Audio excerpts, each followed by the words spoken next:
দেশের সেরা একটা পাবলিক ভার্সিটিতে পড়ার স্বপ্ন তো আমাদের সবারই, তাই না?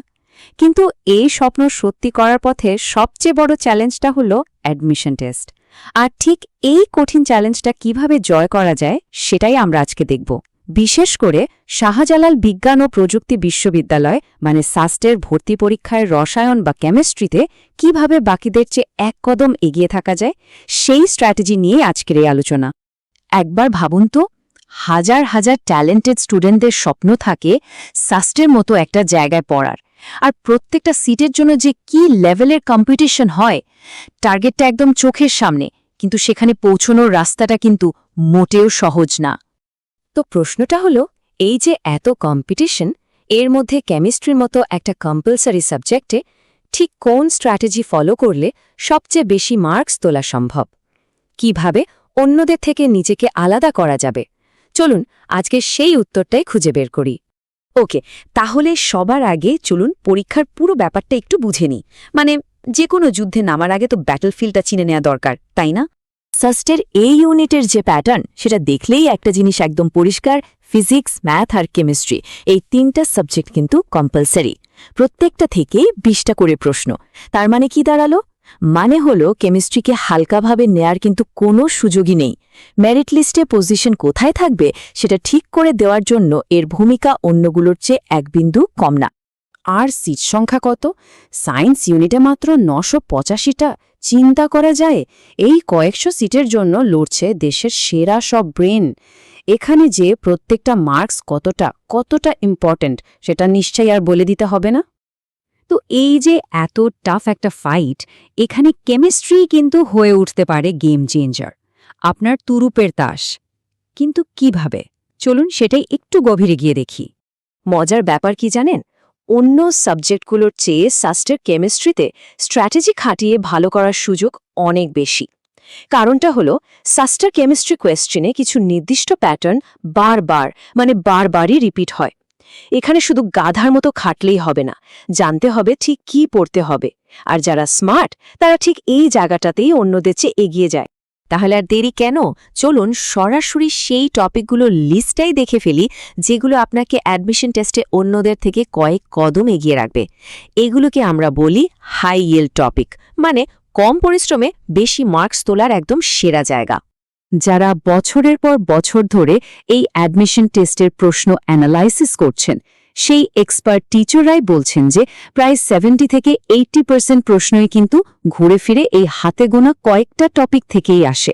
তাহলে বুঝতেই পারছেন এই লিস্টটা ফলো করা প্রস্তুতির জন্য কতটা ভাইটাল হতে পারে। অর্গ্যানিক কেমিস্ট্রি বা জৈব রসায়ন নামটা শুনলেই কিন্তু অনেকের একটা ভয় কাজ করে, তাই না?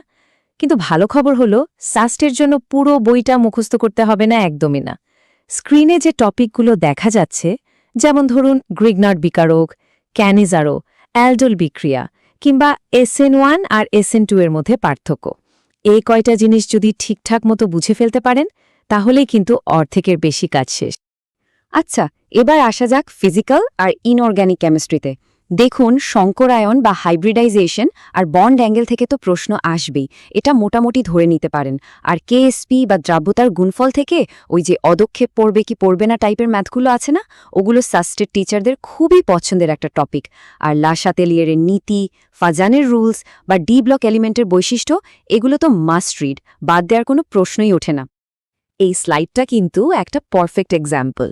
উভধর্মী অক্সাইড বা অ্যাম্ফোটেরিক অক্সাইড কোনগুলো, এই প্রশ্নটা যে কতবার এসেছে তার কোনো হিসাব নেই। জাস্ট এই 4টা এক্সাম্পল, অ্যালুমিনিয়াম, জিঙ্ক, লেড আর টিনের অক্সাইড মাথায় রাখতে পারলে 1 মার্কস একদম পকেটে। আর এগুলো মনে রাখার জন্য কিন্তু অনেক মজার টেকনিকও আছে, জানেন তো? ওকে, তাহলে কোন কোন টপিক পড়তে হবে সেটা তো আমরা জানলাম, কিন্তু প্রশ্ন হলো এগুলো পড়ার বা মনে রাখার বেস্ট ওয়েটা কি? চলুন এবার কিছু প্রো লেভেলের স্টাডি টেকনিক বা বলতে পারেন নিনজা টেকনিক জেনে নিই, যেগুলো সেরা রেজাল্ট করতে হেল্প করবে। অ্যাডমিশন টেস্টের প্রিপারেশন নেওয়ার সময় আমাদের সবার মনের মধ্যে একটা ইচ্ছা থাকে, যদি প্রশ্নটা হুবহু কমন পড়ত। মজার ব্যাপার হলো, সাস্টের কেমিস্ট্রির ক্ষেত্রে এই ব্যাপারটা কিন্তু প্রায়ই ঘটে। হ্যাঁ, একদম সত্যি। যদি জানা থাকে কোন বইটা ফলো করতে হবে, তাহলে দেখবেন অনেক প্রশ্ন বইয়ের লাইন থেকে হুবহু তুলে দেওয়া হয়েছে। এই যে 4 স্টেপের একটা স্টাডি সাইকেল, এইটা ফলো করলে পুরো প্রিপারেশনটা একদম গোছানো থাকবে। স্টেপ 1, আগে কোয়েশ্চেন ব্যাংক দেখে প্যাটার্নটা বুঝে নিন। স্টেপ 2, এরপর হাজারি স্যারের বই থেকে ওই টপিকগুলো একদম খুঁটিয়ে পড়ুন। স্টেপ 3, কোনো কনসেপ্টে আটকালে সাথে সাথে অনলাইন ভিডিও দেখে ক্লিয়ার হয়ে নিন। আর ফাইনাল স্টেপ, ঘড়ি ধরে টাইম ম্যানেজমেন্ট প্র্যাকটিস করুন আর যত পারেন এমসিকিউ সলভ আর মডেল টেস্ট দিন। তো সব প্রিপারেশন শেষ, বই পড়া শেষ, প্র্যাকটিসও করা হলো। এবার আসল খেলাটা হবে পরীক্ষার হলের ওই 90 মিনিটে। চলুন এবার জেনে নেওয়া যাক ওই ক্রুশিয়াল সময় কিভাবে মাথা ঠান্ডা রেখে নিজের বেস্ট পারফরম্যান্সটা দেওয়া যায়। এক্সাম হলে টাইম ম্যানেজমেন্ট কিন্তু সবচেয়ে বড় ফ্যাক্টর। প্রথম 30 থেকে 40 মিনিটের মধ্যে যে প্রশ্নগুলো আপনি এক দেখায় পারবেন সেগুলো সব আনসার করে ফেলুন। একটা কঠিন প্রশ্ন নিয়ে বসে থেকে একদমই সময় নষ্ট করা যাবে না, ওটাকে মার্ক করে রেখে দিন, পরে দেখবেন। আর হ্যাঁ, খুবই ছোটখাটো কিন্তু মারাত্মক ভুল, যেমন ক্যালভিনকে সেলসিয়াস বা লিটারকে মিলিলিটার করতে গিয়ে ভুল করা, এই সিলি মিস্টেকগুলোই কিন্তু স্বপ্নটা ভেঙে দিতে পারে। So be very careful. তাহলে চলুন পুরো গেম প্ল্যানটায় একবার কুইকলি রিক্যাপ করে নিই। 1, হাই ইল টপিকগুলোতে সবার আগে ফোকাস করুন। 2, হাজারি স্যারের বইটাকে বানান আপনার বাইবেল। 3, ওই যে 4 স্টেপের স্টাডি সাইকেল ওটা ফলো করুন। 4, এক্সাম হলে টাইম ম্যানেজমেন্টে প্রো হয়ে যান। আর 5 এবং সবচেয়ে important, practice practice and more practice. এইটুকু করতে পারলে সাফল্য আসবেই। তো পুরো আলোচনা তো হলো, এখন কাজ শুরু করার পালা। এই যে এতগুলো হাইল্ড টপিকের কথা বললাম, এর মধ্যে থেকে আজকেই কোন টপিকটা টার্গেট করছেন ঠিক করে ফেলুন আর শুরু করে দিন। মনে রাখবেন, এই ছোট একটা স্টেপই কিন্তু হতে পারে সাস্টেড চান্স পাওয়ার পথে প্রথম ধাপ। প্রস্তুতির যাত্রার জন্য অনেক অনেক শুভকামনা।